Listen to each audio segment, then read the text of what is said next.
To all. இன்னைக்கு வந்து பார்த்தீங்கன்னா, செம்ம பெரிய அப்டேட். அதுவும் சாயங்காலமா வந்து தாவேக்கா தலைவர் வந்து நோன்பு வந்து கும்பிட்டுருக்காங்க. எப்பயுமே வந்து முஸ்லீம்காரங்க தான் அந்த நோன்பு இந்த மாதிரிலாம் கும்பிடுவாங்க. ஆனா, நமக்கும் இது ரொம்ப ரொம்ப பிடிக்கும்.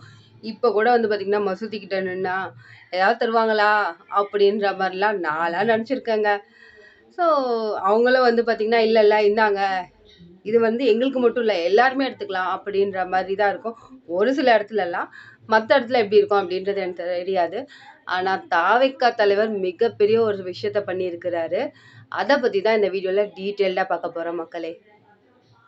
முக்கிய தலைவர் விஜய் வந்து என்ன பண்ணியிருக்கிறாருன்னா, எல்லாருமே சமமா இருக்கணும்.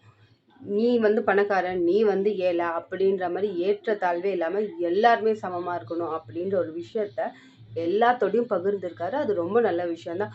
அதுக்கடுத்து மிக முக்கியமான ஒரு விஷயம் சொன்னாரு. இதுதான் ரொம்ப ரொம்ப முக்கியமான விஷயம் மக்களே.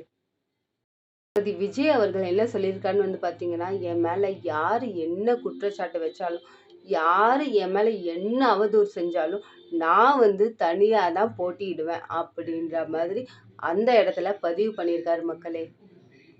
பார்த்துட்டு இருக்க நீங்க என்ன நினைப்பீங்க அப்படின்றத கமெண்ட் பண்ணுங்க.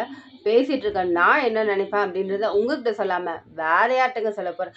என்னதான் இருந்தாலும் இத வந்து சொல்றதுக்கு மிகப்பெரிய கட்ஸ் வேணும். அது நம்ம தளபதி சாருக்கு இருக்கு.